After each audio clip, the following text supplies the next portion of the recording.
Welcome, everybody. It is Monday, August 7th, 2023, 1:30 p.m., and you are at a Wausau Waterworks Commission meeting at the City of Wausau Council Chambers. Welcome, everyone. I will note that everyone is here except for Jim Force, who is excused. And so the first item on our agenda is to approve the minutes for the July 10th, 2023 meeting.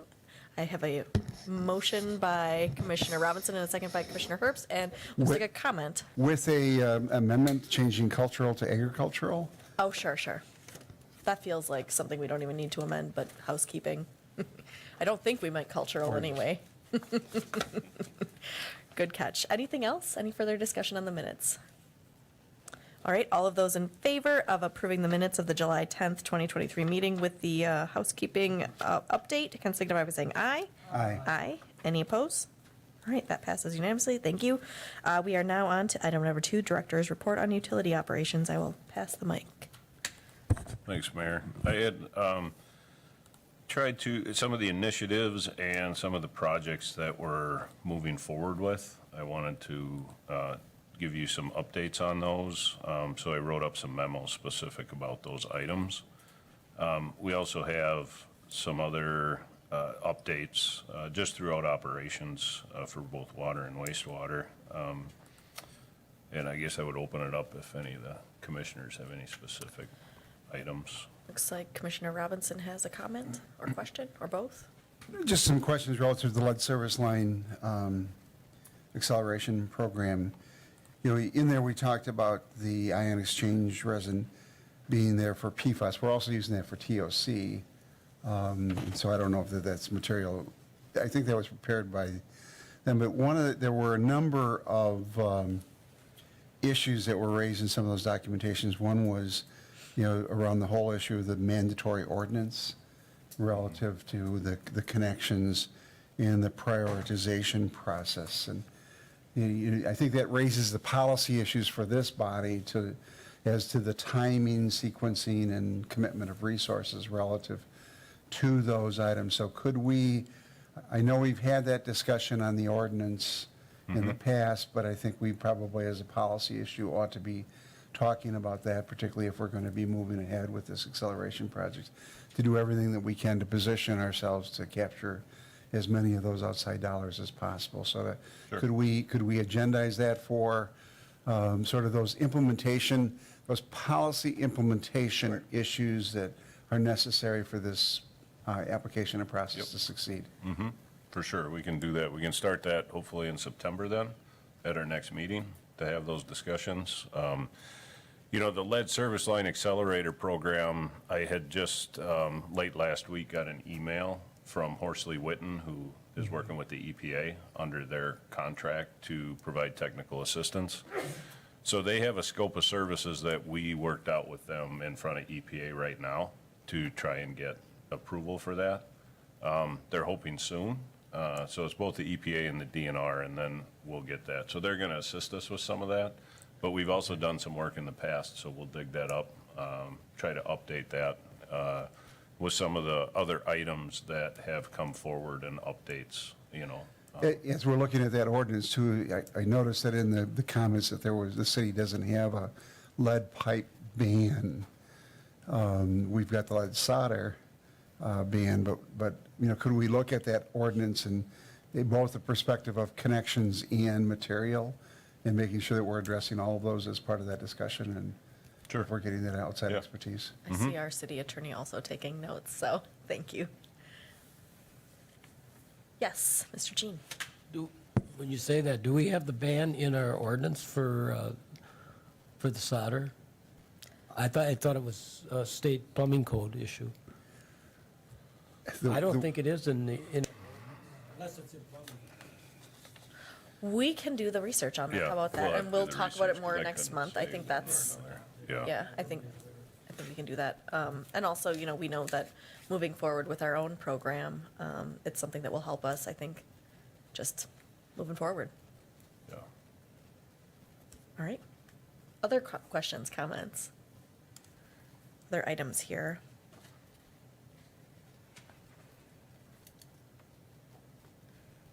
Is there anything else you would like to highlight?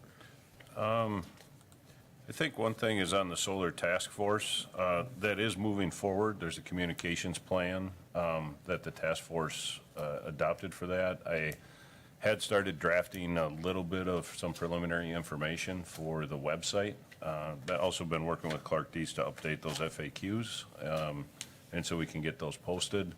We also have a tour of the drinking water treatment facility scheduled this week, so on Wednesday night at 6. So for the task force council commission members, and there might be a couple members of the community that have shown interest too, that have reached out to us. I have so- some surprised guests. Right. Eric, question. On the wastewater system technician, we have one job offer that was accepted. Now, do we have more people that we need in that wastewater department? Do you want to give an update, Ben? Sure, I can speak to that. It's actually on the collections system that we have one job offer out there that has been accepted. Just learned today that that person will be joining us, start date of August 14th, next Monday. Great. But then we have one position that is still open on the wastewater side for a wastewater operator. Okay, is that where it was 4 applicants interviewed, one job offer is expected to follow? Correct. And then again, where are we for hiring and training of new staff? We do what we can with the staff that we currently have, and it's just, we spend as much time as we possibly can with them to get them familiarized with the wastewater treatment plant and the systems, and that. It's going well, a slow process, but it's still moving forward. Okay, good, thank you. All right. Anything else? Any other questions, comments? Okay, let's move forward. Item number 3, discussion and update on utility finances. We have our city finance director here with some updates for sure. Hi. So I wanted to get this on the agenda. Obviously, we went live with Workday on January 1, and that has created some delays in financial reporting. But it has given us an opportunity to actually look at maybe some of our goals, you know, in the last year with the utility plant projects and the depletion of cash, and also some of our interactions with Moody's, who is rating our bonds. We'd really like to make some changes in the presentation that will focus on rate of return and also on some of the key performance indexes that Moody's looks at when they're evaluating utilities, because I think that will set us up for future good decision-making when we're looking at, you know, how we can invest the utilities funds in future capital investments, and also help us with, excuse me, any rate decisions for the consumers. So I hope to have some presentation changes for you at the next meeting. The other thing I thought that it might be good is that it could lead to some policies that the utility might want to adopt regarding cash reserves, things like that, to really strengthen the financial position of the utility. I know, you know, obviously, we're a little behind the 8 ball now, you know, with the plant, but I think it would be a great, some great policies to get established to help us with decision-making going forward. So, you know, we'll have a draft release of the financial presentation prior to the next meeting for you to look at. We can talk about them, you can give us feedback, and then we'll fine-tune those, you know, each month until we get a report that everybody's satisfied with.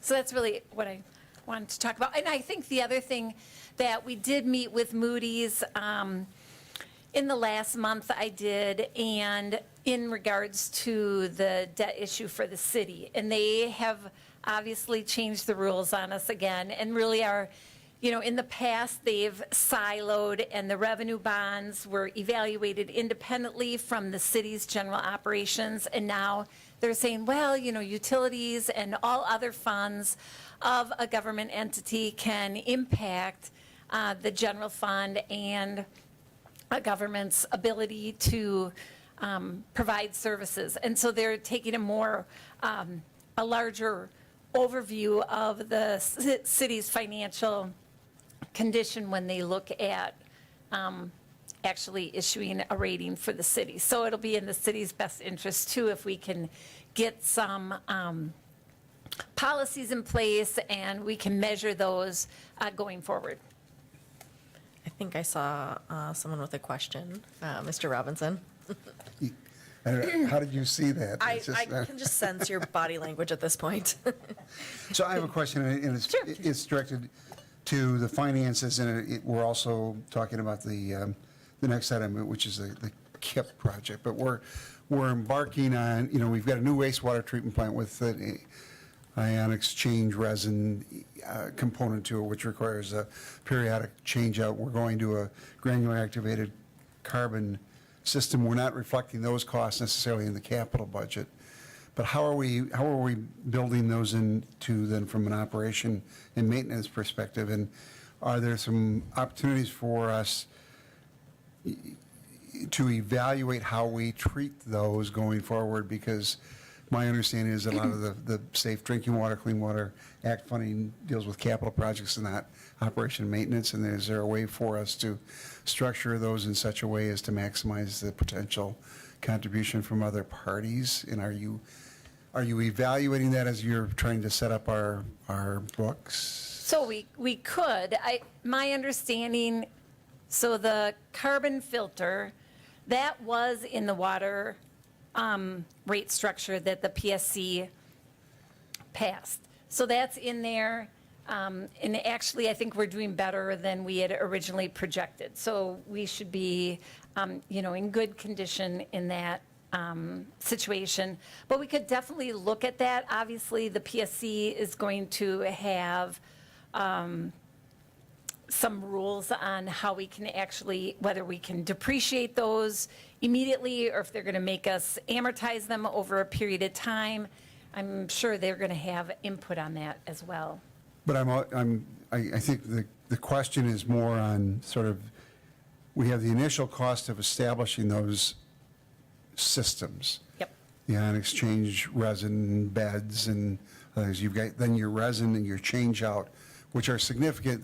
They're above what would normally have been considered ongoing operating costs if we're looking at $1 million of change out. We're going to have a similar situation with the granular activated carbon. You'll have the vessels and you'll have the carbon. Is there a way for us to look at how we're treating those from a budgeting perspective in a way to maximize potential dollars from other funding sources? And I know the PSC rules get into play, but then you're dealing with DNR rules and other things. And I see you're kind of nodding, but I don't know if there's an ability for us to be creative relative to our approach to those in order to maximize. We can certainly look at those. At this point, I don't really know what that would look like, but we could definitely, reach out to our financial advisors, reach out to the PSC, reach out to others to really see what would be the best approach. And we can, certainly share those with you, and you can make that determination of how you want us to handle that within the PSC's, allowable guidelines. Because I think that, when we went in for the rate case, right, it wasn't just for capital costs, it was but we don't know what those O&M costs are going to be, And so to your point, John, I think that as we move into those, we're going to have to try to figure out, did we estimate those correctly? What are those? And then is there funding sources available that can help us out with operation costs, upon startup, maybe for the first 12 months or something like that? So far, we haven't been able to find that with the DNR, but maybe there's a different way we should look at that and try to do that. Yep. Mm-hmm. Yep. Other questions, comments, desires for this reporting? Anything else? Okay, thank you very much, Thanks, Mary Ann. Mary Ann. Alrighty, we are moving on to item number 4, discussion and possible action on approving the proposed 2024 to 2028 capital improvement projects. Pass it over to you. And related budget. Sure. So this was our 5-year capital plan for potential borrowing for 24 to 28.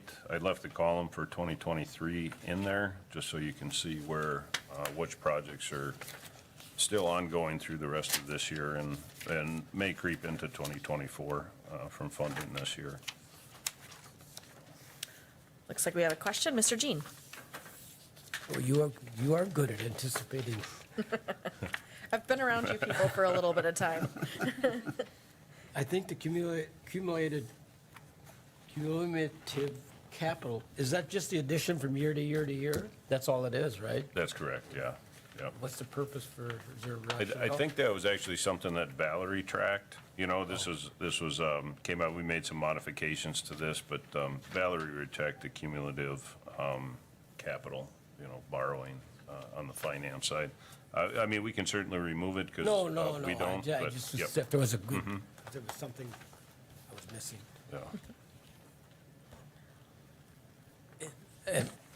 And are you looking for ratification today? I am, if, yeah, so this is what would then go into the utility budget for capital for 2024.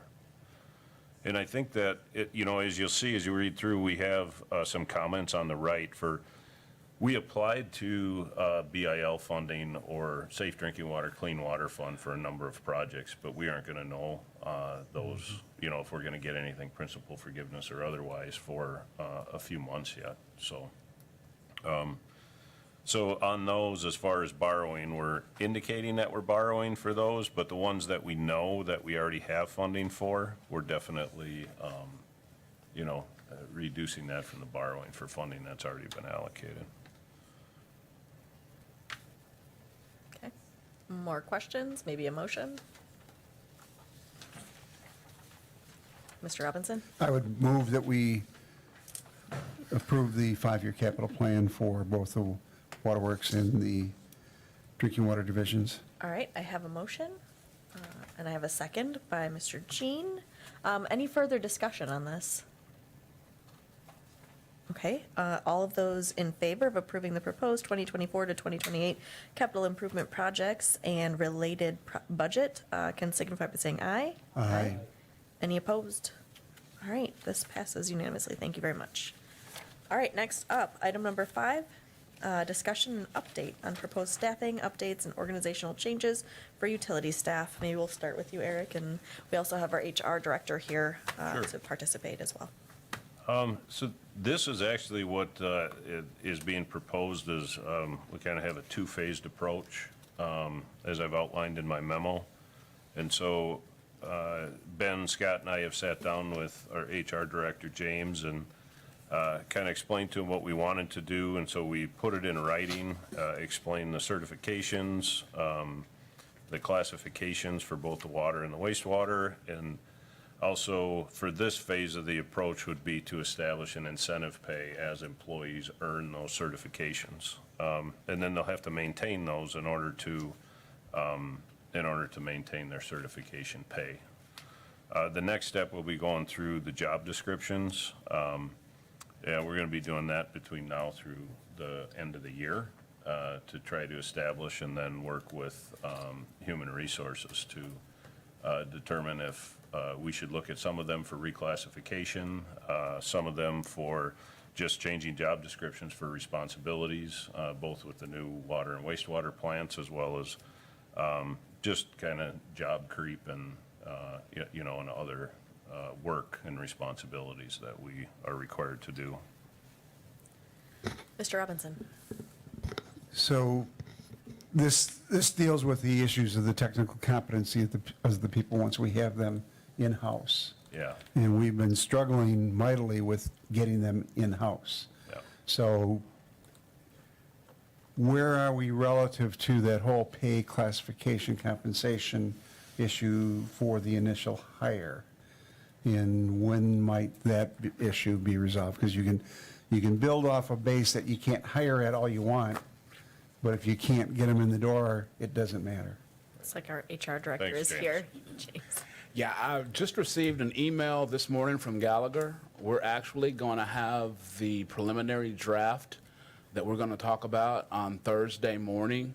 What I can share with you right now, and I haven't really said this publicly because, of course, everything has to be approved. But what they are putting forth is pretty much a 3% increase throughout all throughout the grades. And I think that's right now is where we are when it comes to the compensation study.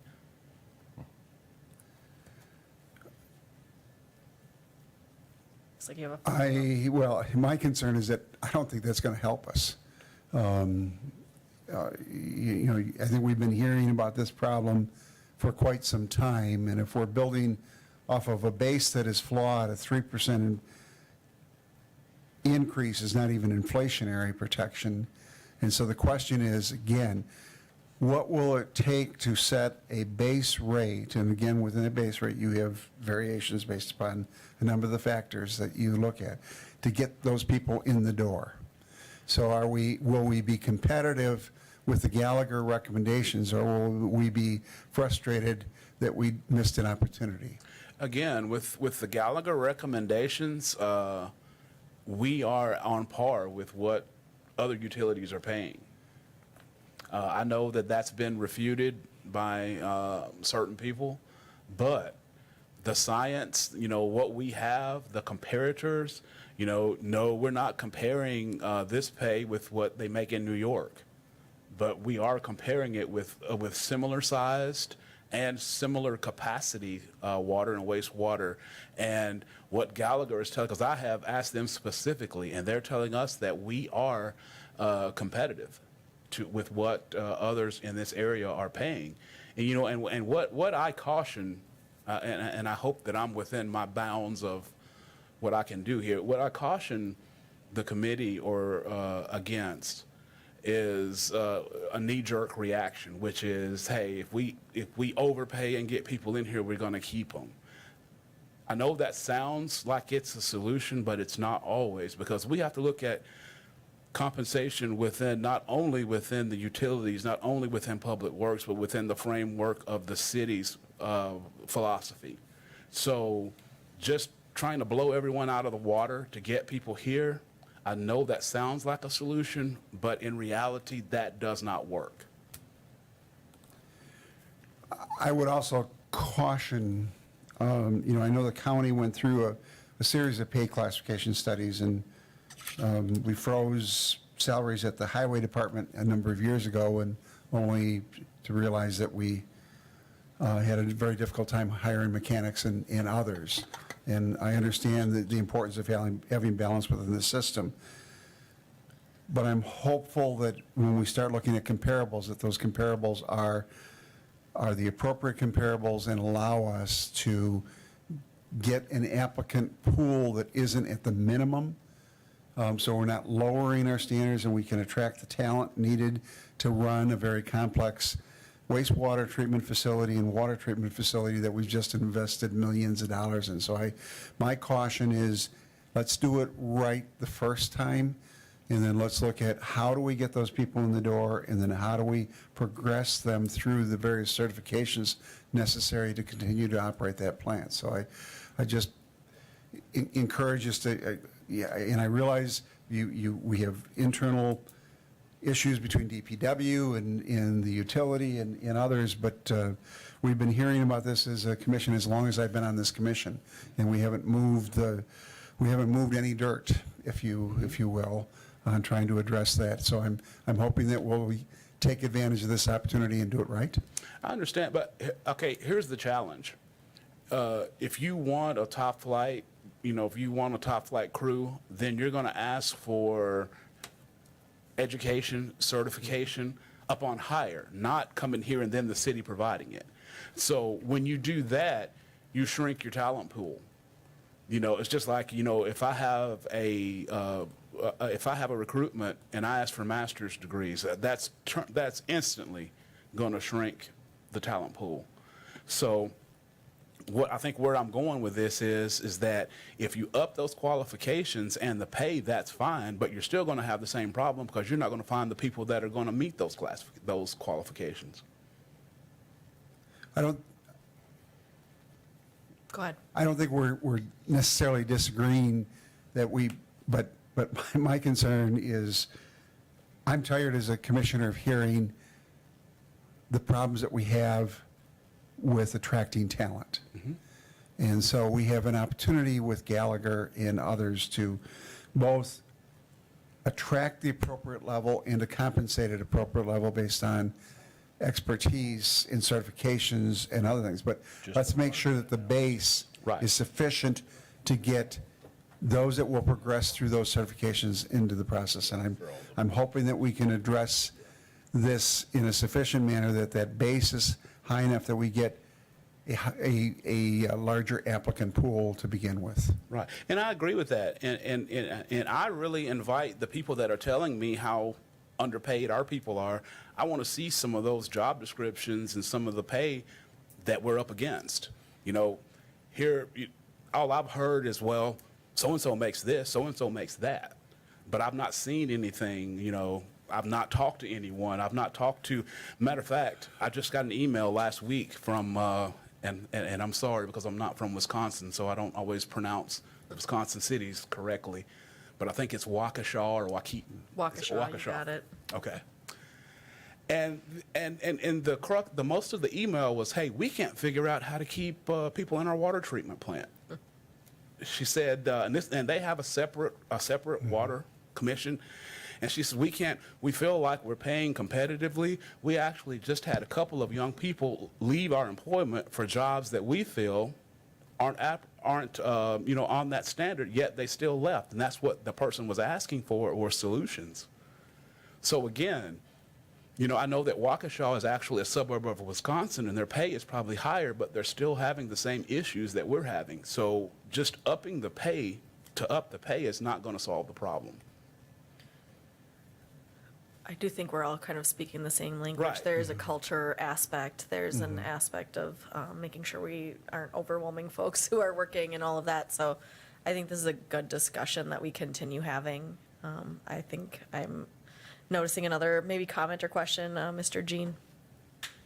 Well, I support where John is going because I kind of feel the same frustration. But are we looking at any of the local as part of the study? Yes. I don't have the list on me right now, but I know that we looked at places, La Crosse, we did Marathon County. There was probably about 15 different locations around here. I've got that back in my office. I just don't have it with me. But it was several. I'm thinking Oshkosh, which is a little bit larger than us. But we compared to several municipalities, both city and county in this area. Well, I think we got to look at Weston. I think we got to look at Cronin. I don't know about Cronin because I think they're in the same boat we are.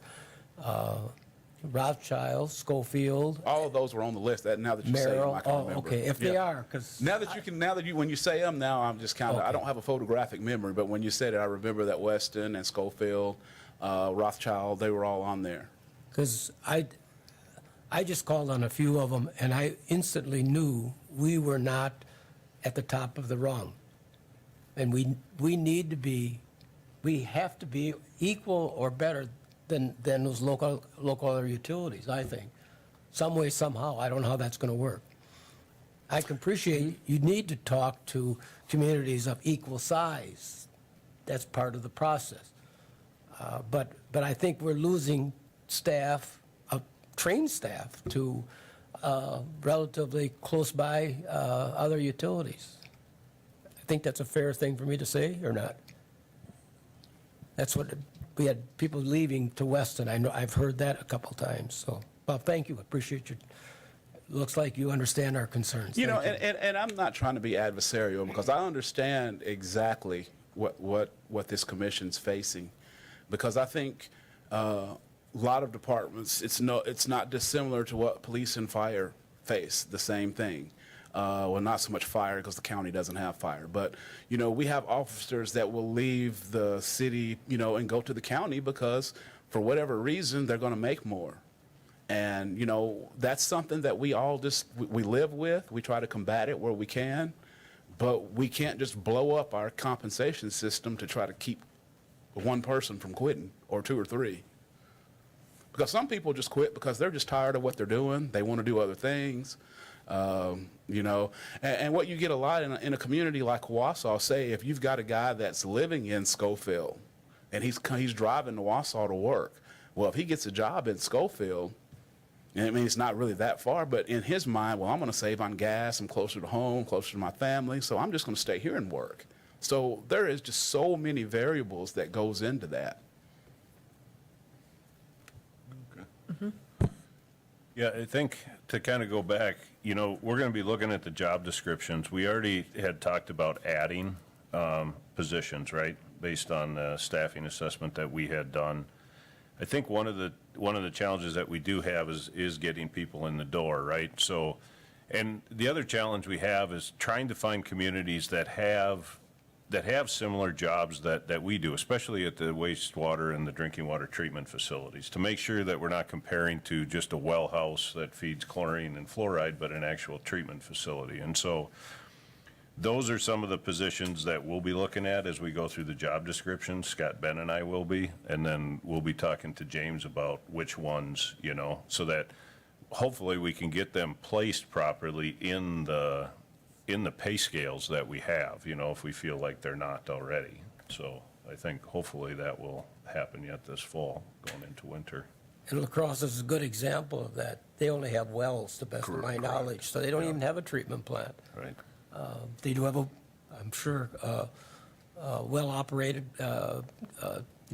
wastewater plant, but they don't have a water treatment. Yep. And a lot of this too is that's where I depend on the department director and the supervisors when we hire someone to place them in the scale. Because, when they come in, they may need to be at step 7 or step 8. It depends on what they have. And that's what I depend on them. And that's why I really don't bark back at them a lot, because they're the experts. That's how we combat with some of that. No, we're not starting people off at because I think 1 and 2 are actually suspended, step 3. But, if they feel like this is a person that has a lot of promise, we need to start them at step 7 or 8. That's not an issue. That's something that I'm really, willing to engage with them about, and then really just depend on their expertise to do that. Mr. Robinson? Well, I was just going to point out, when the county did theirs, there were certain positions like an airport manager.